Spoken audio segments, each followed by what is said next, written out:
Speaking of teeing off on someone's face, did you see Hepner's post, his boxing video? Yeah. Well, I saw like the little Instagram post. Yeah. Have you seen it, Matt? I think I saw a clip of it. Yeah. It's just really short. If we're talking about the same one, yeah, I saw it. Yeah. I'm going to see if I can pull it up here real quick and show you guys. It's the one where he's punching a punching bag, right? Yeah. Can you guys see that? Oh, yeah. I saw that. So, so you don't know. But, okay, go ahead. No, you go ahead. I think I know where Sevan's going with this, and it's this is just an Instagram clip. Right, exactly. You don't know the context of that part of his training. You don't know what he's doing there. Like that could be a conditioning part of his training. You're just saying how big his head is and like the target, or and his hands are down. What are his eyes doing? Well, you're right. It's just an Instagram clip, but it's one he chose. But that doesn't matter. Dude, look, like my Instagram while I was training, it was like if it were left up to me, I would while I'm competing, I would have posted once every 2 weeks. But it's like I would be finishing up training and I'd be, hey Sam, like grab a clip of me doing something, and it's like it's not your priority, you're training. So it's like there's like the drastic sides of it, of people that like their social media is their priority, so they're posting every PR that they get, and then there's the other side where it's like this is not a priority, so you're just going to get a picture of whatever's easiest to grab a photo of, and so it's like you see the Instagram superheroes of like, holy fuck, they're getting a PR every single day, they're pulling these huge numbers, they're running these paces, like whatever it is, that's the highlight reel. It's not the truth. Like, yeah. And so we Klink. And so we don't know what he's doing of anyone. Yeah. Of anyone to pick, that's who you go with? Well, I don't know his Instagram account, but the only reason why I ever went there is because he had that crazy performance. Yeah, the 5 mile or sub 500-pound squat. Yeah, but I feel like that's not even relatable. That is an incredibly he should be posting feat. about that. Seriously, don't get me wrong. I know. That was my point. But I don't know what the rest. Does he have 20 pull-ups or does he have? Yeah, he did. Didn't he add 100 pull-ups into that workout? No shit. He did something. He did 50. No, he did chest 50 to bar. 50 unbroken or something. He is a very legit. That dude is a freak competitor. I love it how you guys came. You don't talk about him. No, but like he trained specifically to hit that benchmark. I'm pretty sure. I'm pretty sure he did like a 12-week cycle. Well, he was already close to numbers. I think he had a track background, right? So that was his. He came up in running, and then he got really strong. I don't know his story at all, to be honest. I think I read somewhere that he had a track background. Yeah. And so the mile was already, I think a sub 5 minute mile is only impressive at a very, very young age. Milers run like the best runners in the world are running 340 something. You know what I mean? Crazy. So a sub 5 minute mile isn't that impressive. It wouldn't get you to a state tournament in high school.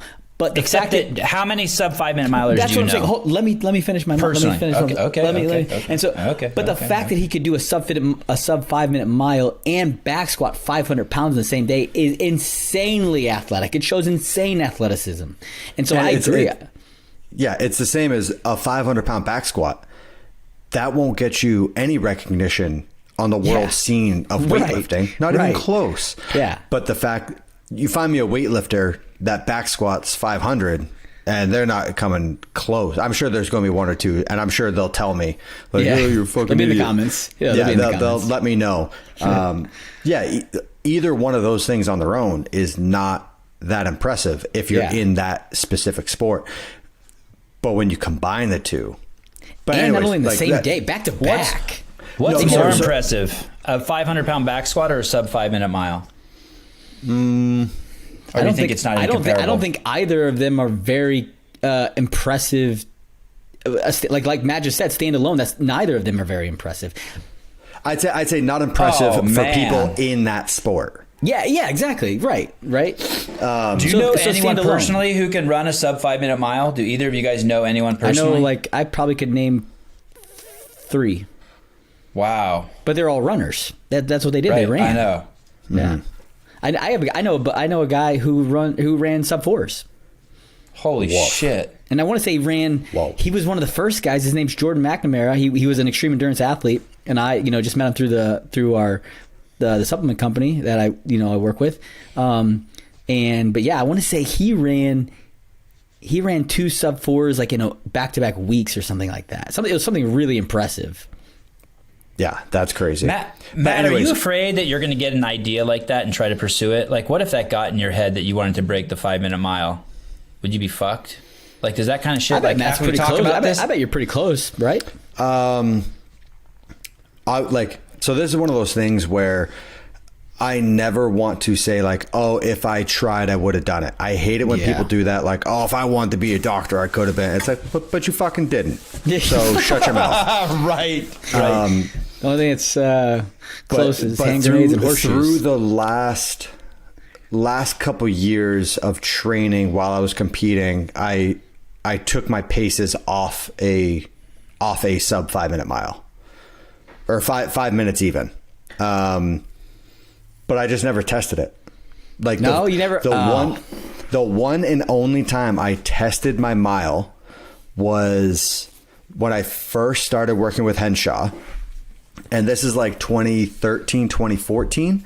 And he was like, "What's your mile time?" And I was like, "No idea." Couldn't even ballpark it. And he was like, "All right, well, you need to go to the track and run a mile."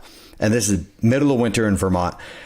And the health and fitness club right down the road from my house has an indoor 200-meter track. It is. And it's like a hallway. It's walls on both sides and it's 2 lanes. And so you have to weave through people. Sometimes you get blocked behind people, all this. And so I went there. I didn't know how to warm up for running workouts. I didn't know how to pace running workouts, nothing. And so what did I do? I ran 1 lap and came in at 43 seconds and was like, "No, you did not." Oh wait, how long was it? 200 meters. Oh, I'm sorry. Yes, I thought you meant a 400 meter lap. I'm like, oh my god, no, you didn't. No, so 200 meter track, and I ran 1 lap at 43 seconds, and then I stopped, and I was like, all right, that was too slow. Waited a minute or two, ran another lap at 37 seconds, and was like, oh nope, too fast. And so then I just ran 8 laps at 40 seconds apiece, and held exactly 40 seconds on each lap. And was like, all right, there you go, 5:20 mile. And then I never tested it again.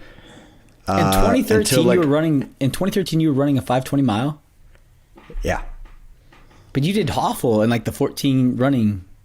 Because it was after other stuff. Yeah. Okay. No, this may have been 2014 after the games. Okay. Because I started working with Henshaw after the 14 games. Gotcha, okay. And then the next time I ran a mile and timed it, it was 2017 maybe. And I was training, or maybe 2016. I don't know. Anyways, but Henshaw put me through. Yeah, you better get it right because Josh will call you on it to the month. Sure will. I was down in Cookville with Henshaw, and we were at the track, and we did a 3,000 meter of intervals, which ended with a 1,200 meter slower, 6 minute or 6:30 pace into a mile time trial. And Henshaw was like, "I want you to hit," I think it was 5:30. And I was like, "After 3,000 meters of intervals?" And he was like, "Yep." And I think I came in at 5:27 after all those intervals. So all my pacing was off a 5 minute mile, and I always hit my paces. But I just never, it's the same as a clean and jerk. Why the fuck would I ever test that in training? No, I want to. But the hardest part is getting it to get down below that 5 minute mile is to knock off those last 12 seconds. 12 seconds sounds like nothing. But when you start doing the math, you're like, okay, if I say you're on a 400 meter lap, right? Now you're like, all right, so I got to knock 4 seconds off every one of my 400 meter times. And it's crazy. I used to do, so I tried to train for a sub 5. And I did, what I would do is, so I would do 2 laps at a sub 5 minute pace. And then I would do 2 laps at a 6 minute pace. and then I would just kind of like slowly work it down a little bit, right? Coming down on the 6 minute mile paces on the laps. And so a sub 5 minute mile doesn't sound that bad on paper. It's 3 115s. These are 400 meters, 3 115s, and then a 114, right? And so literally that's a 459. Saving that 114 for the last lap instead of hammering it on the first lap. Right? You don't come out first like that. No, you definitely. And man, it's. Do you not like that, Matt? Do you not like that, Matt? Oh, I mean, trying to speed up on your last lap. I mean, that's all my training is increasing, like going negative split times on everything. That's how I train. That's what I do. But at the end of a mile, for the last lap, your legs feel like cement. Dude, you like anytime you run longer intervals like that, it's like, all right, 4 laps. That's it, 4 laps. And then like you hit 300 meters into your first lap and you're like, oh my God, I'm not even done one. Shit. Yeah. So what happened, Josh? So how did the training go? What ended up happening? It went good, but then I kind of had to just stop focusing on it because I still needed to work on strength. And I was thinking in my head, like, all right, I have a 5. I think my fastest is a 5:14 or something like that. And I'm like, it's up there with, like, I don't need it to be much faster. Like, I don't, like in the CrossFit world, this is going to be among the fastest. And don't get me wrong, I didn't want to ever like neglect it and not allow it, but I'm like, now it was just a pride thing. I just wanted to be able to say I've run a sub 5 minute mile, right? So I could say it. And yeah, so I never did. I think I went and tested twice, and both times, man, I would hit that second and third lap, and I would just lose my pace. I had the pace through 2 laps. I had the sub. I think I had like a 2:27 going or 2:28 at 800 meters, and then the third lap, just the bear jumped on, man, and I couldn't hang on to it, And so it's a mile is a nasty trial. It's a really hard test. Mm-hmm. Do you make those up yourself? The bear jumped on, or is that? Nah, I mean, I'd say that's a refrigerator. That's common. Like, I picked up the refrigerator on the third lap, and it got heavy. I never hung out. I never did sports, so how would I know? Yeah, all the sports. I do all the sports. So